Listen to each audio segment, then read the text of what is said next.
Thank you, John. Thank you. Anyway, we're back after 3 weeks, over 3 weeks furlough ng Real Pick that yard. We're back. We're back again. So, and for tonight, we have interesting panelists. Pero ang nasa atin na ngayon is Jolly Laboy, who is an associate professor of this University of Southern Philippines. But he'll introduce himself later on. But anyway, we're back. Jan. So how was your day kahapon, Jan? It was good. Just stayed here at home. Konting groceries lang. And I noticed na kukunti lang yung mga tao outside. Traffic is very light. I guess people are following the restrictions. Well, ako, yesterday was another day for another. The first time I went out of the house after 3 weeks furlough sa bahay, I went out that I tried to go to do a walk-in vaccination sa barangay namin. But when I saw na ang haba ng pila, sabi ko mag-aantay na lang ako dun sa online. But unfortunately, ang Quezon City raw ay naubusan na ng stock, ng inventory. So we'll have to wait for the second batch or third batch coming in. But anyway, alam mo, sabi nga na like what pinag-usapan natin dyan nung lakbay ng buhay ng Monday, itong pandemic has really changed our lives. Ang question, will we ever be able to get back to our old normal lives, or this is going to be our way of life for the next part of our lifetime? Now, ang pandemya kasi ngayon is now, ang issue ngayon is more than the health issue, it's the economic aspect ang problema, mas matindi ito. Kamukha ngayon, Metro Manila is under MECQ, Modified Enhanced Community Quarantine tayo. So that there are still limitations sa mga businesses. So, ngayon, ang problema is, ano ang impact? How much help is the government providing dito sa mga affected families? So, but anyway, let's hear it from our panelist muna na si Jolly Laboy, who is from Davao. Let's hear his thoughts. Let him share his thoughts about the pandemic. So, Jolly, you can make your opening statement, introduce yourself muna, and give us your thoughts. Thank you very much for the invitation.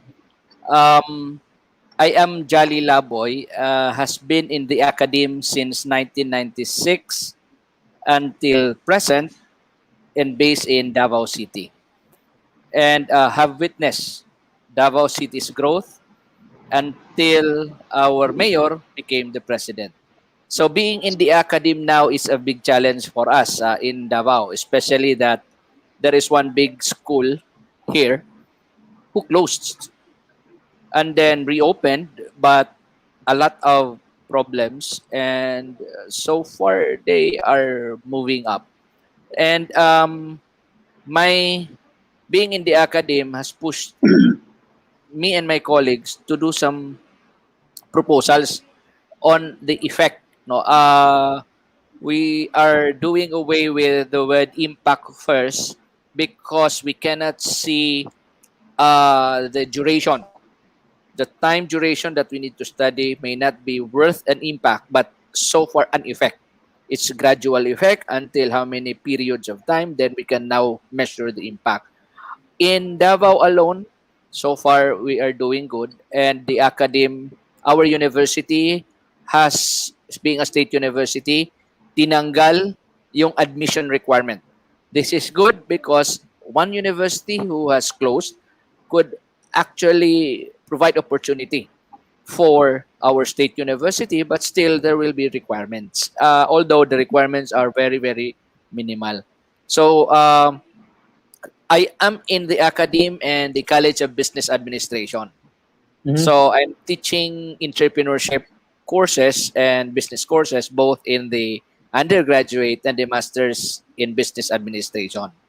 So my being in the academe and in 1996 until now has really proven to be challenging, especially that I am in Davao and has seen Davao to have grown to be a sort because of the presidency of Rudy Duterte from our mayor, a lot of, as what you have said, we are a magnet now. And so far, uh, thank you very much for the invitation. Okay. So anyway, as you were mentioning kanina earlier before we went live stream, you mentioned that despite the pandemic, Davao still is a vibrant economy. Can you expound it to us? How vibrant is that economy Okay. in terms compared to prior to the pandemic? Okay. Um, the very evident no change in the economy of Davao was the reduction of the number of the volume of market because of no 15 years old and below, and then controlled, and then the 65 years old and above who cannot go out. And however, it does not stop a significant number of businesses to close. We only closed at the time when we became an ECQ, but that was last year. But after that, when we became like now, we are on the GCQ. Uh, Almost all businesses are open. When I say almost all, because those who have, I think, issues inside, no, the entrepreneurs who have had probably not prepared for any crisis of any form. Now it's this pandemic, they were not prepared for that one. Okay, so maybe it was liquidity issue. We don't have data on that one, but we can only say why are some continuing to survive and then the rest are not. The good thing is that the city is open. The city is open at any time. Who would want to go to and ask help? I just cannot give you what form of help because it's so far, as I have known, a bit it's case to case. But the office of the city mayor of Inday Sara is open, and people who are in the business bureau, in the say the economic enterprise, are also open, and all other offices that are under the city are open, and malls are open. All services sectors are open. Beach resorts, hotels have been allowed to open when they're capable, but only online booking. So, unlike before, the tourism industry, online booking was done plus walk in. Now, in Davao, no walk in, all online bookings. So, March 1 was the start of opening of the resorts, especially in Samal, and which is just a few minutes from Davao City. In Davao City, we also have resorts that have opened, but yun nga, it's online booking only. No walk-in. We have tried that actually, but to no avail. Then the sector on real estate, as far as what we have seen, continues to be doing what they have been doing before. Mm. And while evident, there is the increase in the construction materials. True. But so far, um, we have not seen or any issue and any other uh, people going to media, going to the city that they have problems on construction. So as far as we're seeing, because of that silence, it's I think manageable at the level of the business and the level of the Mm. individual people. Yeah. And it's actually what we are in the academe. No, it's actually what we would want to pursue. We are now having all those proposals because we don't want to theorize. We don't want to hypothesize. I mean that maybe this, maybe that.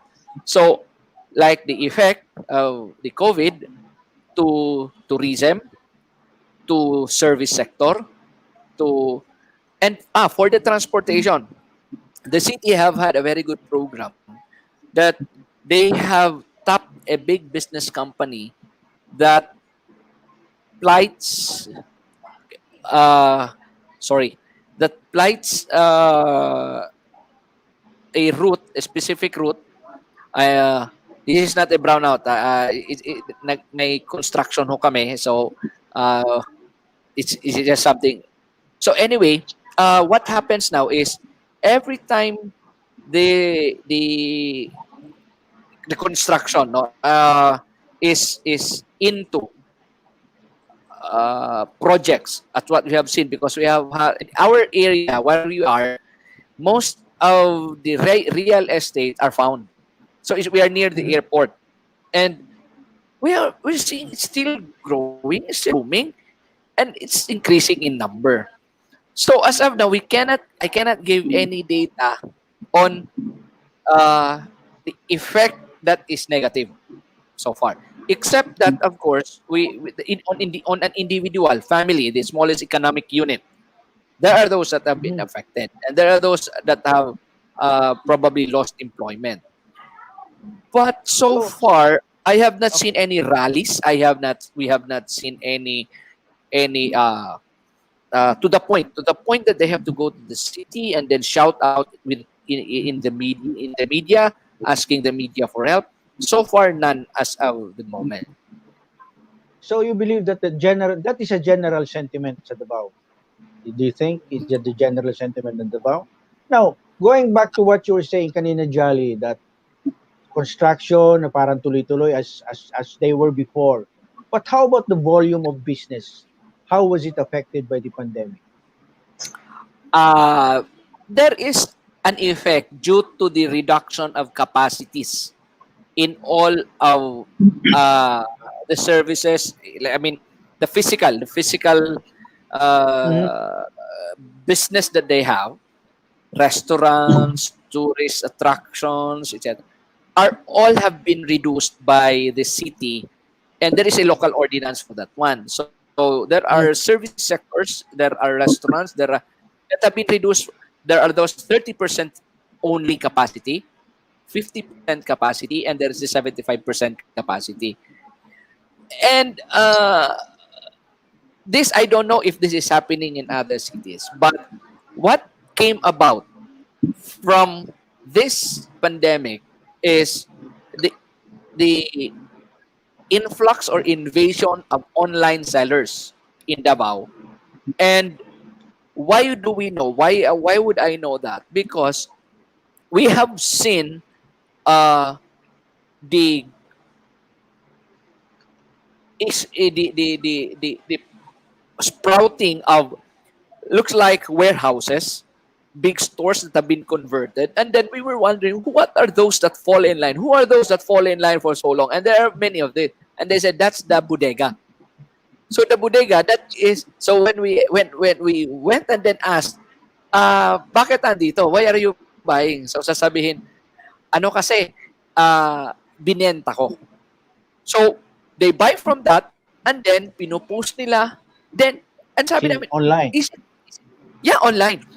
It Mm. could be Facebook only, or it could be, so sabi nila, is it giving you, sabi nila, on a daily basis, yes. So that is where they get. Kaya nga, so far, but the lines are very long. The queue is very long. So so we will continue. Sabi nga nila, maski pa wala ang pandemic, itutuloy namin ito. Because really, some really are buying, and then on a daily basis, it gives them that food on the table. Yeah. Mm. Okay. So John, how if in-explain kanina ni Jolly na it's now the what is in today is the online thing. Ikaw, you're an IT expert on that. So do you think that ano yan, this is going to be sustainable livelihood yan? Jan? Yeah, Jan? Yeah, I think so. Um, it's very convenient. I think hindi na yung question mo kanina na babalik pa ba sa normal or ito na magiging normal natin. I think ito na magiging normal natin, yung less na yung actual physical shopping, Oh. yung pupunta ka sa mall, you can just browse online and have it delivered. You can do more of the other things that you enjoy doing. rather than queuing up sa mall, walking and all those things and exposing yourself. So yun, I guess yun yung major thing. And tama si Jolly na sinasabi niya na yung online economy really boomed during this pandemic kasi sino nandun yung yung demand eh. So people are not allowed to go out. So how are they going to get their stuff? Um, Delivery. So yung nag-boom na business is actually yung delivery business eh. Yung mga grab food, yung mga lalamove, yung mga ganon eh. Yung tok-tok, yung bago ngayon. TikTok. Anyway, Jan, Tok-tok. ikaw, ikaw, that's your field. You're in the systems application industry na ikaw ang nagde-develop ng ganon. Would it not cripple the traditional market dahil ito ngayon pinapasok na ng online? As you're saying, matutuloy-tuloy na ito, but do you think that it is really sustainable for an economy na everything will be done online? What will happen to the traditional markets? Natra-transform lang eh, ang alam ko kasi the demand is there. Hindi naman nawala na. Like, people still need to eat. Hindi naman nabago yun eh. Pero yung how to get to the food that they want to eat, yun ang bago kasi hindi na pwede magpunta sa restaurant. So, what they do is they find other ways. Yun nga, yung food delivery. Mag-order ka. O kaya, like sa amin, dito sa bahay, recently we just found na it's cheaper to order our vegetables from one distributor. Galing sa Baguio yung mga kinukuha niyang ano. It's cheaper than going to the big groceries. Fresh pa yung yung mga gulay. So, and it's very convenient. Ganon din yung mga meats. We have lots of dogs here, so we need to stock on food for the dogs. And we need to buy meats. And again, we're finding more options so online sellers na we can compare sa prices sa mga groceries. And also isang major na binibilhan namin is sa yung SNR. We also found out that if you buy bulk, like more than 3 kilos of anything, you can get a cheaper price. So all those things. So anyway, na diskaril ako pero it's the online thing. I don't think it's going to change. Ang isa pang nangyari is na decentralize yung retail system. Dati ang puntahan mo is Jollibee, McDonald's. Ngayon, you go to your village, ang dami nagtitinda ng pagkain sa village mo, delivered, 'di ba? So yung economy ng food yun ng sa locality mo, yun nabuhay yun. Alam mo ang kinakabahan lang ako diyan sa setup na yon, because what happens kung halimbawa namatay na nga yung mga established markets na, yung mga tindahan, mga malls, etc., because pinatay ng online. And alam mo naman yan, yung mga online, especially ngayon, loosely regulated. It's not even regulated, I think. So, dapat i-regulated. Dapat somehow may regulation, may meron dapat tawag nito. Meron silang responsibility kasi to bring quality product eh. So dapat meron nun. At saka it's not a far-fetched reality na halimbawa isang mall, isang malaki, nagsara dahil sa nalugi, dahil kinain na yung market nila ng mga online. Baliktad Baliktad yung situation, remember? Before pinapatay yung small industries ng mall, pag nagtayo ng mall, patay yung mga small industries. Ngayon baliktad. Sinasabi na lang ni Jolly kanina, he was explaining sa Davao, that they set up the warehouse, tapos yung mga online sellers doon kumukuha. What eventually, kinakat off nila yung mga traditional retailers outlets. So, what happens pag nawala ito? Because itong retailer, these are the outlets that generate employment, pay taxes to the government. Ano magiging impact nun? Would it not be after? And ngayon, hindi pa natin na-feel yan. because everybody's doing online because Emergency situation tayo eh. this is a unique and emergency situation. My fear is, pag hindi ito na-regulate, hindi ito nabigyan ng pansin ng gobyerno, pag nagsara na yung mga established mga outlets, mga markets, tapos yun. Because itong mga sinasabi natin, mga informal sellers, mga online sellers, they are there because of the need. After that, wala na yun. Now Yeah. remember, isang established chain of stores, nagsara. Can you imagine ilan ang madi-displaced na workers? And it's not easy to reopen again because they have to do it. They have to do it all over again. So that is one of my biggest fear. Yeah. Ang tanong is that good or bad? Di ba? I guess yan yung dapat na na pinag-aaralan ng mga nasa field ni Jolly. Kasi Yeah. nasa entrepreneurship eh. So, yung sinabi niya kanina na pinag-aaralan na lang impact ng pandemic sa industry, sa businesses. So, yun maganda yun kasi na-analyze mo eh yung dynamics eh. Ano yung saan pumupunta yung trend? At saka yun nga yung mention mo yung how can you regulate something na parang ang dami-dami, parang buhangin yung i-regulate mo eh, parang gano'n eh. Diba? Ikaw, Jolly, you're in the business, ano ka na, economics at saka ano, diba? Definitely, ang kakainin nitong mga online sellers are the traditional outlets. Ang market nila, established markets na yun. Saan pa man yan? Because it's the same market na nagpupunta doon eh. As far as we are concerned as consumers, it is to our convenience sa atin yan. Of course, but it exposes to us to certain risks. Ako, for instance, di ko lang babanggitin ang pangalan ng food chain. It's a big food chain. Pagdating sa amin ng in-order ng anak ko, may ipis. See? Kaibigan ni Jan Pamiari yata, no?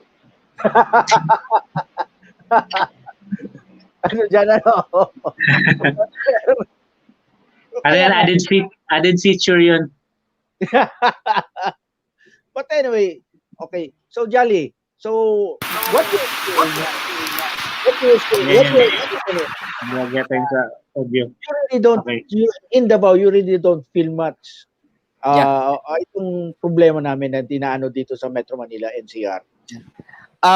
Rejoinder doon sa sinabi ni Kuya Jan on the mga neighbors doing all the selling. We have created actually in the pandemic, we have created a new industry. It's the homeowners industry that I don't see it will actually stop because like as many homeowners association in Davao, yes, true enough, we have seen a chat group that is business and then another chat group that is only for issues about whatever they have in their community, in their village or in their subdivision. So, eto siya na business group chat nila. Anyone can sell and anyone can offer anything. So that is what industry that actually has come out. And then contrary immediate feedback pati. Yeah, may immediate feedback. And then contrary sa sinasabi na it would actually displace some of the existing entrepreneurs who have been there for so long. I do not see it as that way. The only thing that will be displaced is the physical store. The rental, the one who rents out those physical stores, the spaces, are the ones that will suffer. Because what would come out now is this traditional or who have been retailers who could actually go online still. So those who buy from them, from the physical, would actually resort to online, which is a trend, no?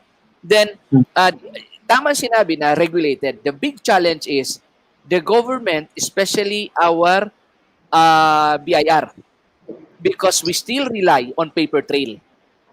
All of the income statements, are all paper trails. And then, what if this online will continue to proliferate? All payments are fund transfers, are all Paymaya, are all credit cards, debit cards. GCash. Yeah, mga GCash. Yeah. So now, How do we, as BIR, monitor income coming from this one? And as far as I have seen, even COA doing government procurement, etc., like us, the university now, we are trying to go into online payment.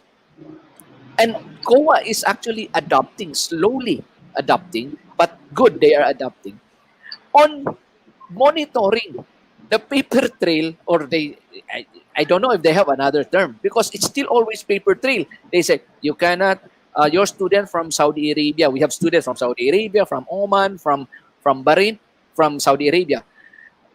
How would they be paying us? So sasabihin, oo nga, ano, even COA have problem, but now I think they have addressed that one. So as at So, going libre back, na pag paperless. yeah, wala. As I have seen now, mahirap pa yung paperless sa kanila eh. And but I have heard already some institutions who have already done that one, and this is where the business practices are being shared to other government agencies, especially us, the state universities, no, that our students are affected Hmm. on how we deliver to them, because like me, some of my students are in the mountains, in some outside of Davao region, and Okay. some are in eastern Visayas, in southern Leyte. So they call the agent. So we go to the very basic. O sige, you answer paper, take photo, and then submit to group chat, messenger. That's it. But going back to the industry that comes out is that homeowners will continue to exist for so long as, it becomes actually a bonding part also of the community of that subdivision. And uh, all it has become a very good avenue for those who would want to sell anything.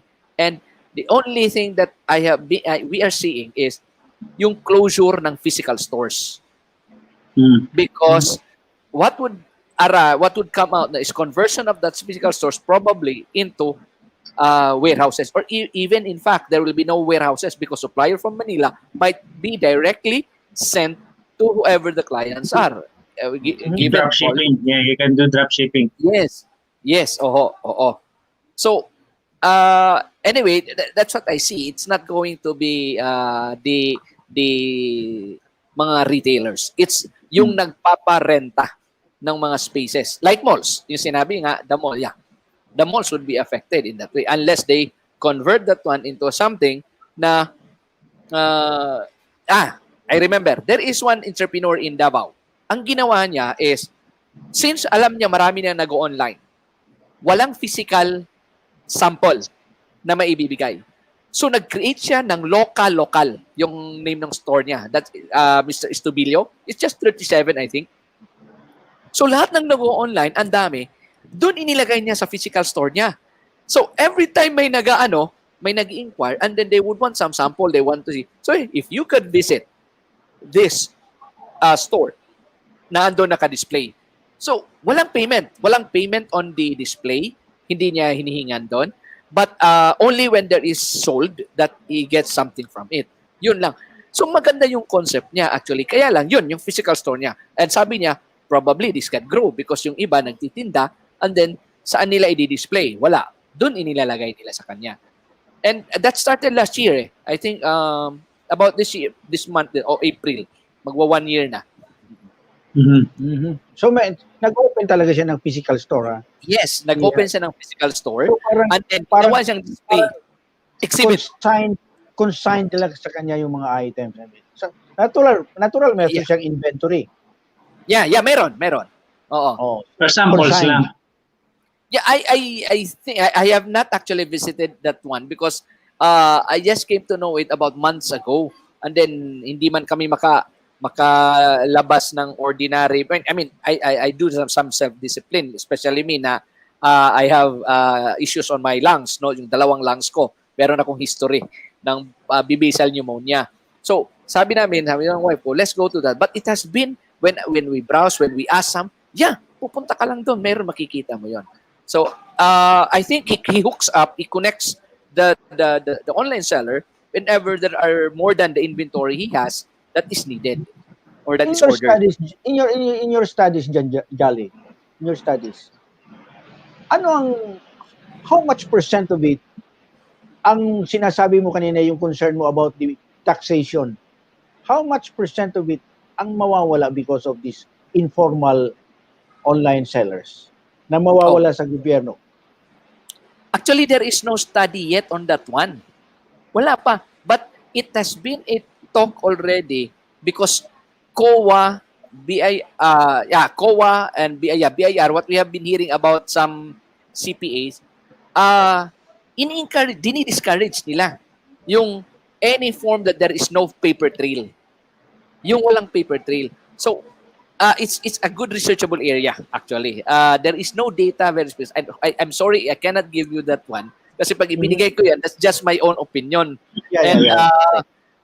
mahirapan ako and but rest assured, I think in due time or maybe 1 to 2 months from now, we'll try to talk about it, my colleagues, about that one. How But much really will be the loss? but this is a business reality that's happening now, Yes, as you're yes. saying, this is now a business Yes. reality happening. Yes. Yes. So paper trail is really a big problem now. Checking and then regulating. Tama yung sinabi na what about the quality of the products that actually arrives, and then how do you monitor and change it? That would be a big problem. So that's a big challenge to our Republic Act on consumerism. Uh, Hmm. na dapat Alam mo, maisauli ang na. Yeah. ito diyan kasi ang isang challenge dito sa online selling. Because babayaran mo na kaagad, ikakaskas mo yung credit card mo or Yes. ipapasok mo na yung GCash mo. So, May but the COD point din, may is, COD. may COD rin, pero ang problema nga is you only have to rely on the reviews bago mo mag-click ka ng mag-order ka na, place order. You have to do, ikaw diyan ang Correct. Kasi maraming scams eh. At saka yung COD, hindi marami ang courier na nagsi-COD. Lalo pag So, big items na, yung libo-libo na yung babayaran. and then yung covered areas nila, hindi rin gaano malaki yung scope. So, how is the investor confidence in Davao, Jolly? Only recently, NEDA released a data that 40% nag-reduce ang mga investment approval by the Board of Investments. And when we actually we've been asking, ano kaya yung reason? So, yes, pandemic nga. But more than the pandemic, we see na hindi nakakapag-open, hindi nag-open, hindi nag-invest, so that number was reduced 40% yung reduction. And then there are only certain sectors that have been approved in the region in Davao. Real estate was one approved. What particular economic sector ang meron pang mga new investments coming in sa Davao Jolly? The NEDA has identified real estate, agriculture, forestry and fishing, food services, support services, and manufacturing. Those are some of the sectors that are new as of February 2021 na ni-release ng NEDA. Yeah. So, ibig sabihin, ang investor interest niyan mataas pa. I mean, you have like global investors or local investors mostly coming in? Out of the, parang if there are 7 sectors, 5 yung local. Then yung dalawa, foreign. Oo. Yun yung data from NEDA. Oo. So, in terms of employment, so ang employment rate niyo ba dyan sa Davao hindi bumaba, or nag-status ko lang kayo, maintain, or nag-spike ka ba? Kasi as you're saying, nag-open na nga yung but then 30%, 20%. So there must be some displacement, job displacement talaga dyan. Although yung iba napunta nga doon sa informal online sellers, Mm-mm. but it ano yun eh, I mean it's not going to be on record. Hindi natin alam kung ilan ang Yeah. So far, ano eh. we have not seen any alarming data on displaced employees because the city has introduced an alternative work arrangement. Mhm. So, meaning, including private sector yon. Kung 5 days a week, 6 days a week before, they only go there three days a week or 4 days a week, and then yung 2 days wala. So which means to say wala silang bayad. So what we are seeing is not a reduction of not an increase of unemployment, but a reduction in the Work hours. salaries that they have been receiving, Mhm. especially from the private sector. Government, no problem. But still, we do the alternate work arrangement. Like me, I have opted for full work from home. So, actually, maganda. But I've seen it, mas mahirap pala ang work from home. Kasi, maski Wala, 1 wala. a.m., 1 a.m., may estudyante ako from Dubai. May estudyante ako. 1 a.m., 2 a.m. Mas mahirap pala ito kesa na nakaschedule na like before, nakaschedule, sila ang mag-a-adjust kung anong schedule ng Philippine time. Oo. Mhm. So, Pero so far, nawala yung boundary, yung geographical boundaries nawala eh. yeah, yung Sa, real time, wala. ano, I mean, na-introduce yung real time. Nawala yung Philippine time, yung time, oo. So far, yung number of employee, like sa university namin, walang tinanggal na nalaman namin. Puro binalik. Only 3 days lang, 4 days lang.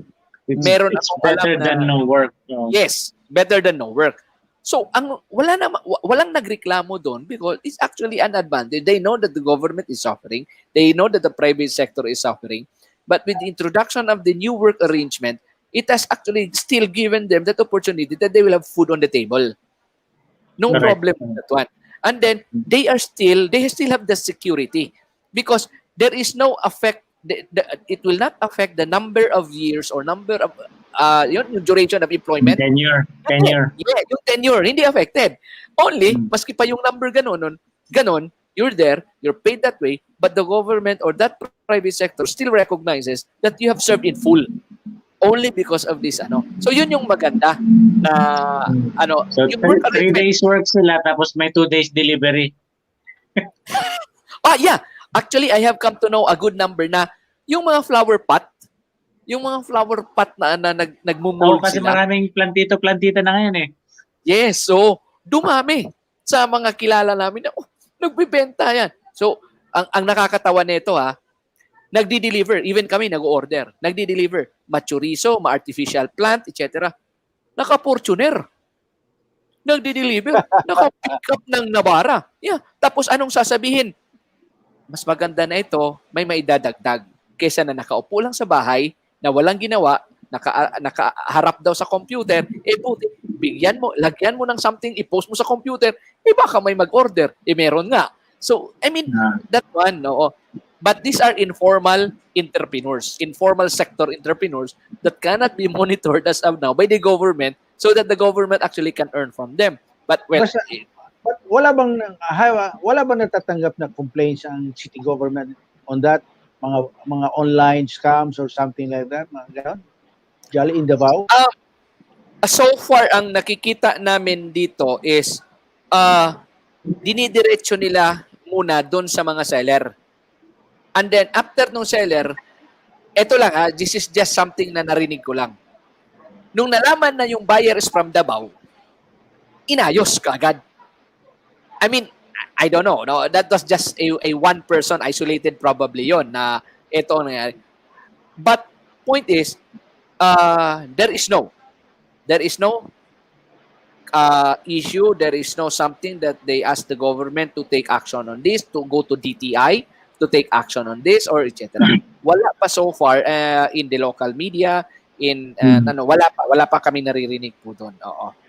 And our university is just pushing for researches on the effect of COVID on some sectors, the informal sectors doing business, the planning stages affecting the planning of all MSMEs, Yun yung mga research areas that are now being pushed by our Yeah. university.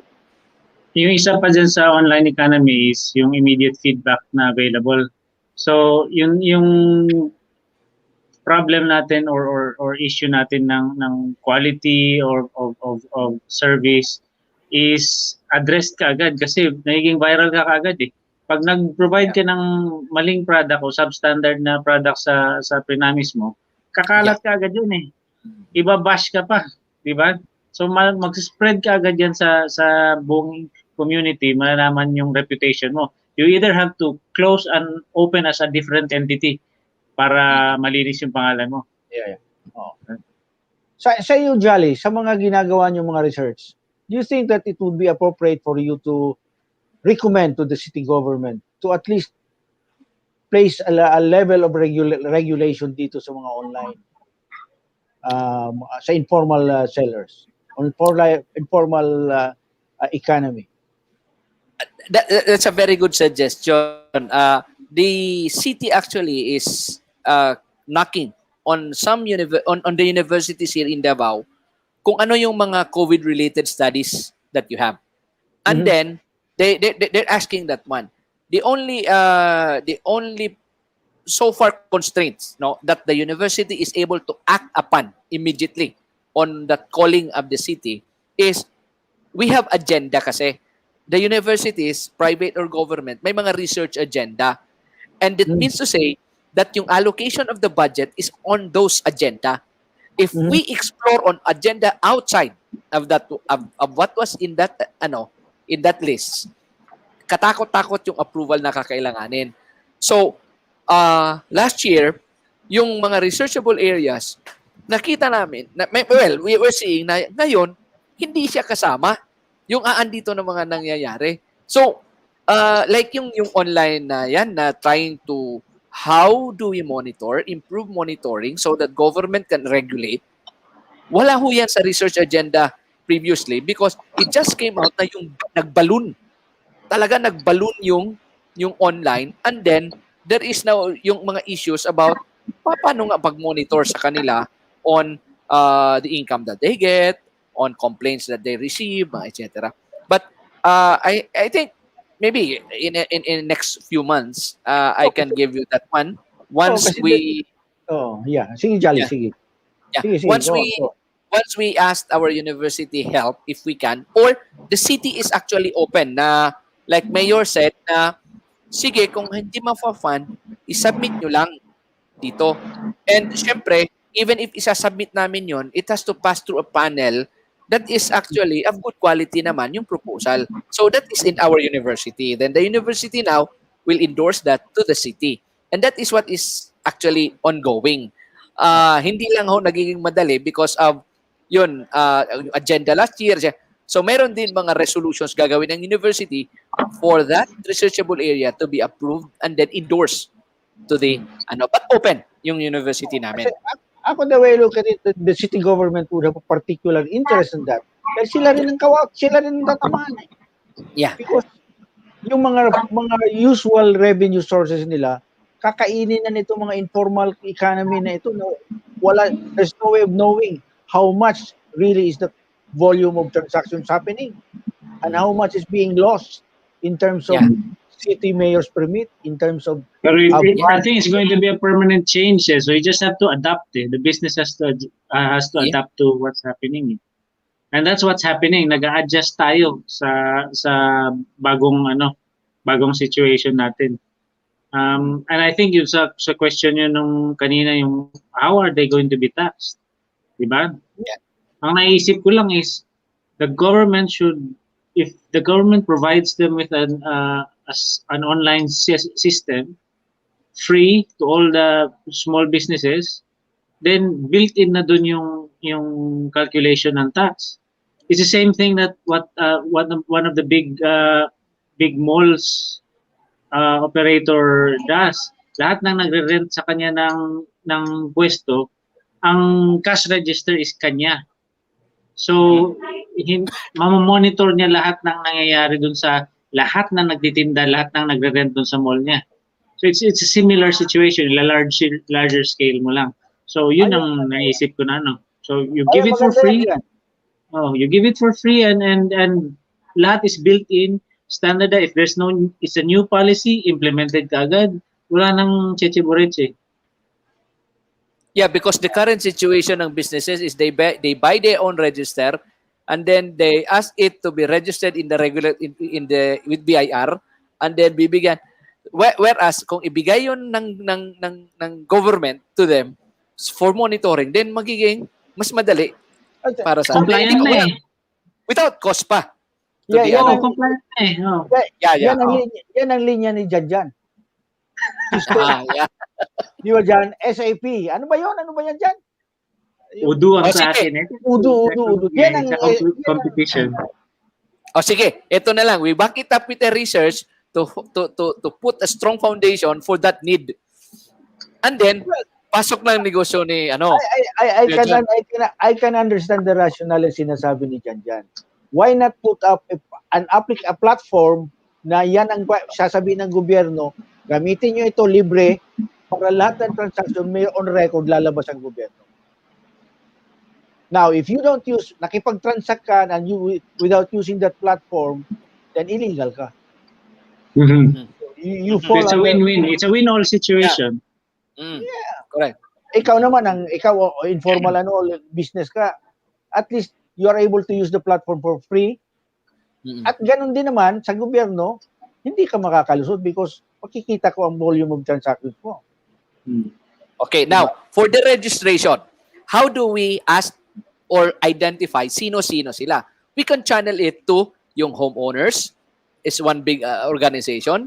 They probably have incentive for doing that one. Or yung purok or yung Cooperatives. Yeah, cooperatives, another one. Yeah. Kali, that would be the works of Jan. Yan ang expertise niya. Yeah, sige. Now I know what I have to propose. How to tax itong yung mga informal Kali, online. You can start it with your local government. Because mahirap Yeah. kung dito ka sa national, ang daming ang bureaucratic. Tulong ako dyan. I'll make the three of us as proponents para may industry. No, I mean, sorry but the university actually encourages us to collaborate with experts in the field. So that up and then yung national coverage and then sorry, I asked a local na kasama that maybe 4 or 5 of us will be doing the study. Maski local pa yan, but collaboration is encouraged. Actually, come to think of it, talagang practical, it's a very practical solution sa problema na. Kasi sinasabi nga natin na this informal economy, online sellers will stay. Even if mawala na itong pandemya, nandiyan pa rin yan. Because a lot of consumers have already experienced the convenience, the economy online market, di ba? So, maaandyan yan. So, might as well, tama yung suggestion ni Jan, mag-put up ka na lang ng platform, free, sasabihin ng gobyerno, LGU, mas madali yan sa LGU. Okay, this is the platform that we use. Now, I have in mind na how do we sell that proposal to the city government so that the city government will finance it. So, do you want to earn money from online sellers? Oh, maybe that sexy title, we can put that one. And they will say, oh, how? Okay, we're conducting this research, please finance it. Pero titingnan lang naman nila yan. Ano ba anong nagiging leakage dito sa revenues because of ito ngayon emergence of the online seller? How much paper trail nga yung kailangan eh. So we can have paperless business na. Alam mo ngayon, it's tama yung si Jan, even sa yung customs, paperless na, faceless, cashless, paperless transaction. But you can still have a record in it online. Hindi nila pwede maitago yun. Because correct. Ang papel, pwede pang masunog, pero online records, kamukha yung mga system nila. Hindi ko lang babanggitin ang value-added service provider nila on that, but hindi nila maitatago pag online record. Nasa cloud yan dyan, ano, Correct. Mga multiple backups yan. may multiple backups. It's even safer than a paper trail. So this comes into mind, Kuya Jan. How does US monitor eBay, Amazon, or China monitor Alibaba? China is a good example kasi China has one proxy. All the internet traffic goes through this one proxy, so everything is streamed. Kaya yung mga they can stop anything na they don't want from coming in. Yun. Okay. So yun yung sa yung sa China. Yun madali. Diba? Ganyan. So anyway, okay. Now, man, palagay ko si si Emma again got hold up ito yung client niya sa Dubai. But we had a very very interesting discussion. So May output po tayo dito, Uncle. Yung output po natin na yon is the crafting of a research proposal on taxing all informal sector online entrepreneur. that would be the forte of Janjan because what is The important system is ready. The system is there. Di ba? Di ba? So anyway, okay. So well, hindi natin namalayan dyan eh. 1 hour na pala tayo. But it's very interesting. Alam mo, ang ganda ng insights mo, Jolly, from Davao because alam mo, Davao has always been misunderstood. You know, because sabi nga nila, the Republic of Davao. But, Meron pa ho, hindi nakakaalam. They thought Davao kasi is just like Iloilo or other cities. When they went here, ang daming mga kilala namin from university and outside, nasusurprise na yung mga highways were already wide even before Mayor Duterte became the president. And we had already around 8 to 10 malls before Mayor Duterte became the president. And we had already 2 million people in Davao. And yung transient yon na population or contingent transient was around 400,000. They come to Davao to work and then they go out of Davao. And now, evident pa yung pag-sprout ng mga condominiums. Ang daming condominiums. So anyway, true enough, many have and they did not know. And then ang ano pa nila is nasusurprise na 15 minutes you can have white sand. 15 minutes you have waterfalls. 15 minutes you have white water rafting. Etong mga tourist spots. How's the peace and order situation in Davao, Jolly, right now? Ang Davao kasi since when President Duterte, when Mayor Duterte was mayor, yung mga tao now were very vigilant. Sila na mismo yung nagsusumbong, sila na mismo yung mga nagpupulis, kumbaga. And even until now, yung mga tao na nasa loob are the ones actually who, yung sinasabi na, oy, wag mong gawin yan kasi mali yan. So far, it has been a culture. Kaya nga sabi, pwede pala. Yeah, pwede. But unfortunately, some really do not understand na the road towards that one, na ba't naging disiplina, was yung pag-instill ni Mayor, this is my opinion, pag-instill ni Mayor ng fear dun sa mga malicious-minded, poisonous yung mga mind. Kaya nga, he has always that tagline, we will make Davao the most dangerous place for criminals. And it is ongoing until now. Yeah. Kaya nga, inano nila na yung mga human rights. Dito na sa Davao, at that time when I came here, that was I think 1996, two persons from me, binaril, tumba. Nung nakita namin yung itsura, tapos ano yung mga bitbit, mismo yung isang tao, yung matanda na babae kasama namin, nakita niya yung bumeril, nakatutok pa, sinabihan pa niya, Dong, buhi pa.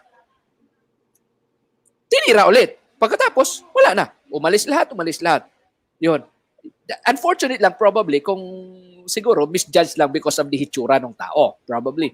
But what he was bringing was really something na may na he was a thief, he was an etc. And then labas-pasok sa kulungan. So yung ano ni Mayor, paglabas pasok sa kulungan, he is already a menace in society. I think we need to do something. Yun ang sinasabi niya. But there is really no proof na ano yun? Nothing. Oo.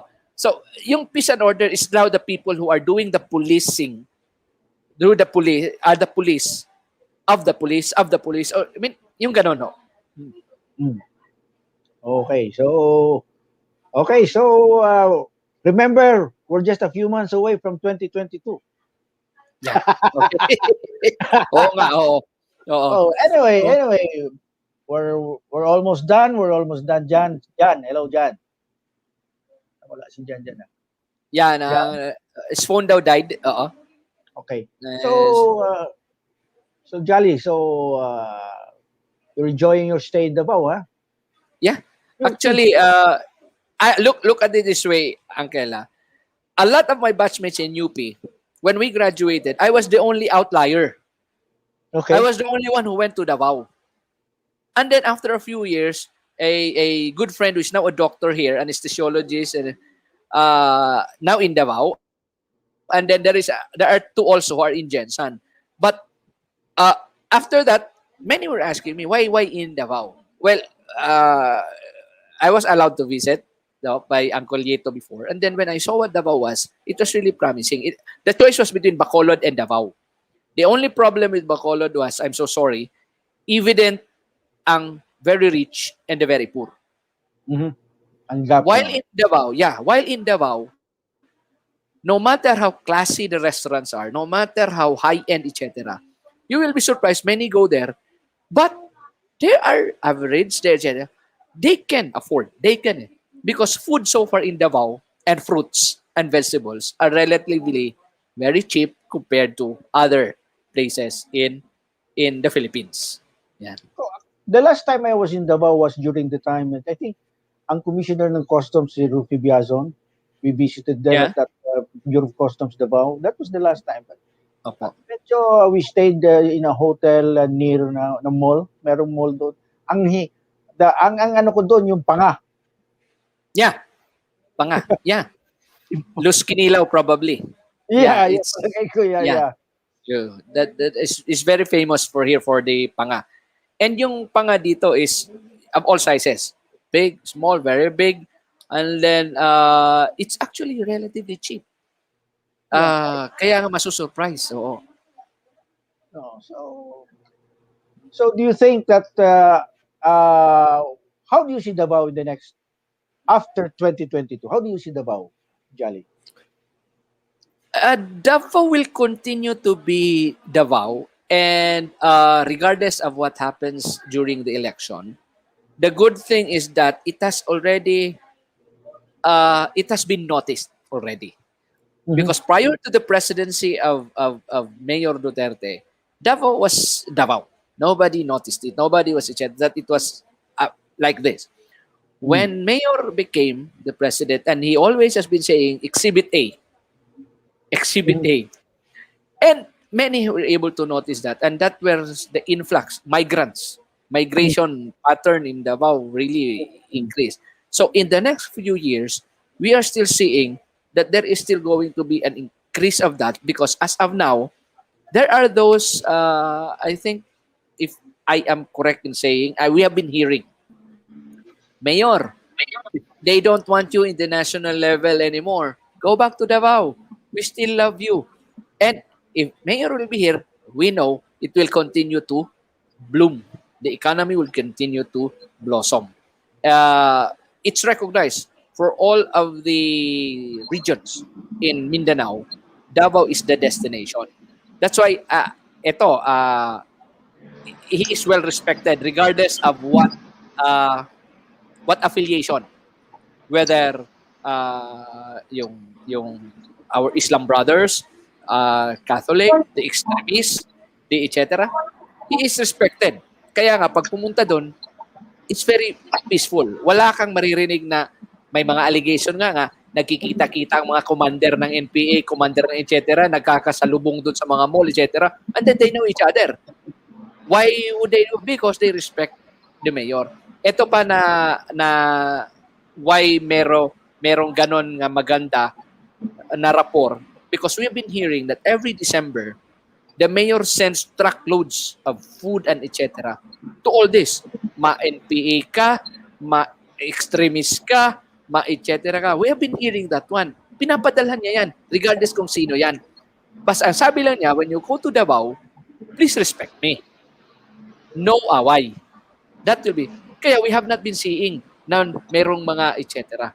Except lang for one or two na that one medyo isolated na tinitingnan namin. Oo. So, I'm loving Davao so far. So And anyway, the next, sorry, Uncle, in the next, sabi niya, how do you see it? I'm seeing a very good, peaceful future of my daughters. That's why I came to Davao, because I wanted my children to have a very peaceful, etc. Na mga babae pa naman, I don't want them going out na mayroong mga fear of this, fear of that one. So far, because Davao. so I would not be surprised if si Jan Jan naman would have that fear in Kainta.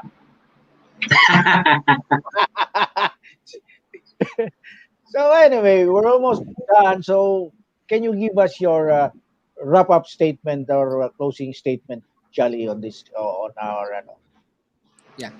The talakayan that you have, you real are pick, giving, real pick that yard. yeah. Okay.